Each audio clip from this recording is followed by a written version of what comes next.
ఆ ప్రయాణంలో అనేక ఒడుకుదొడుకులు ఈ దేశం యొక్క ప్రాంతాల వారిగా, కులాల వారిగా, మతాల వారిగా దేశంలో అనేక రాజకీయ పార్టీలను అధ్యయనం చేసింది సోనియా గాంధీ గారు. ఏ రాష్ట్రంలో ఏ కులము, ఏ మతము, ఏ ప్రాంతంలో ఎస్సీలు ఎట్లా, బీసీలు ఎట్లా, గిరిజనులు ఎట్లా, మైనార్టీలు ఎట్లా, ఓసీలు ఎట్లున్నారు అన్ని కూడా పూర్తి పరిపాలనలో భాగంగా పూర్తి అధ్యయనం చేసింది, అన్ని అవగాహన చేసుకుంది ఆమె. క్రమంగా ఆమె ఆనాడు ఆమెకు ఏఐసిసి అధ్యక్షులుగా కాంగ్రెస్ పార్టీ కార్యకర్తలు, నాయకులు ఏకగ్రీవంగా ఏఐసిసి ఆల్ ఇండియా ప్రెసిడెంట్ గా మీరు ఉండాలమ్మా అని కోరినప్పుడు ఈ దేశ ప్రజల యొక్క యోగక్షేమాలను దృష్టిలో పెట్టుకొని కాంగ్రెస్ పార్టీ కార్యకర్తలు, నాయకులు అందరూ అడిగిన క్రమంలో ఆమె ముందుకు వచ్చింది.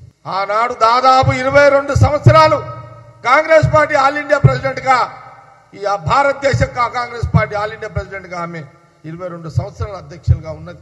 ఆ 22 సంవత్సరాల కాలంలోనే దేశ ప్రజలు సోనియా గాంధీ గారి నాయకత్వంలో అధికారం ఇచ్చారు. UPA government, UPA chairman Sonia Gandhi గారు.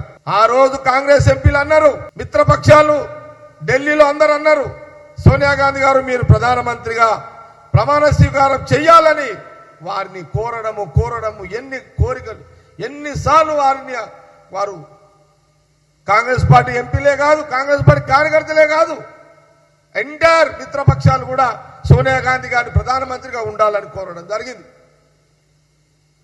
ఇది ఆ రోజు మీడియాలో చరిత్ర అందరూ చూసిరు. ఆ రోజు బీజేపీకి తెలియదా?